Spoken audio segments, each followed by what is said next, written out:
During our 9 a.m. newscast, we brought it to you live that Kamala Harris picked Minnesota Governor Tim Walz to be her running mate. A crowd gathered outside of his St. Paul, Minnesota home and cheered as his motorcade rolled away this morning. Walz is now on a plane bound for Philadelphia, where he will hold his first campaign rally with Harris.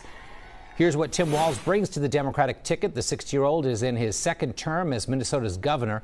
Before that, he spent 12 years representing Minnesota in the U.S. House of Representatives. Walz also served in the Army National Guard for 24 years. Some of Walz's major accomplishments as governor include providing universal free school meals for students, protecting reproductive rights, and expanding paid leave for workers. We have team coverage with reaction to Harris's pick and what's next in the race for the White House. Let's start with CBS News Philadelphia reporter Josh Sanders. He's live at the Liacouras Center, where the Harris-Walz ticket will hold its first rally later today. Good afternoon, Josh. Good afternoon, Jim. Yeah, we're just hours away from that Harris-Walz campaign kickoff here right at Temple. Look, there's a lot of excitement here. There are blockades surrounding the Liacouras, and there's a strong Philadelphia police presence. But the sweepstakes, like you said, it's over. It's Minnesota Governor Tim Walz. That's Kamala Harris's pick. We are expecting some 10,000 people here at Temple for the event. There was so much excitement about the possibility, though, of a Harris-Shapiro ticket. And as we talked with voters over the past couple days, there was overwhelming support, but many voters wanted Shapiro to remain governor. Shapiro released a statement on X saying that my work here in Pennsylvania is far from finished. There is a lot more stuff I want to get done for our Commonwealth. Over the next 92 days, I look forward to traveling all across the Commonwealth to unite Pennsylvanians behind my friends Kamala Harris and Tim Walz to defeat Donald Trump. See you tonight in Philly. We also spoke with a Harris supporter this morning about Shapiro not getting the nod. Take a listen.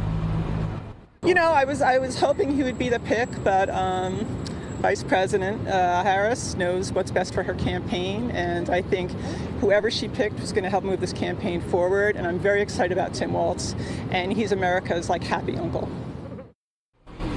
America's happy uncle. We do know from the Shapiro campaign that he will be speaking tonight. We are working to find out, though, if he will actually introduce Harris and Walz, but we do know he is going to tell Pennsylvania to unite behind this ticket. Jim? Thank you, Josh, for that update. Meanwhile, Dan Snyder continues our team coverage. He's live in the newsroom with reaction from Democrats and Republicans here in Pennsylvania. So, Dan, what do they think about the pick?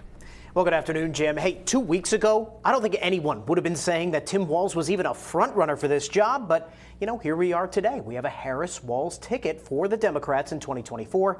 Democratic strategist and Pennsylvania delegate Eleanor Desi pointed to Walz's ability to relate to voters in key states like Wisconsin and Michigan. She talked about his leadership of the Democratic Governors Association and his 2 decades of service in the National Guard. But Desi did acknowledge that there is at least some disappointment in PA that Shapiro was not the choice. Oh, I think so. I mean, because Josh is so beloved in Pennsylvania. Look, you know, he won his first term by, over 15 points. He put on a marvelous campaign. He's a great campaigner. And I think that if you looked at his statement this morning, Dan, he already said that he's on board with Governor Walz.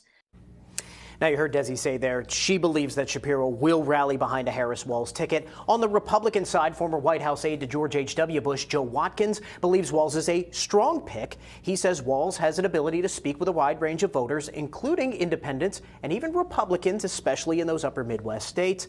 But he also believes Shapiro not being on the ticket might make things a little tougher for Harris in all-important Pennsylvania. I think it's a steeper hill for Vice President Harris to climb to win Pennsylvania without having Josh Shapiro on the ticket. So Pennsylvania is going to be an important battleground state. Donald Trump does very, very well here.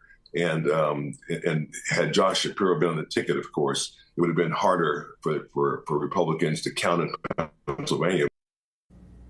Now, and of course, we know how important those battleground states are. Our CBS News polling from earlier this week shows battleground states are nearly at a dead heat between Harris and former President Donald Trump right now. The polls show the two are tied in Pennsylvania and Michigan, and Trump holds a very narrow 1-point lead in Wisconsin. Jim? Thank you, Dan. Appreciate it. Today is also a big day for the Republican Party in Philadelphia. You're looking live at 2300 Arena in South Philly, where Vice Presidential nominee Ohio Senator JD Vance is about to speak with supporters.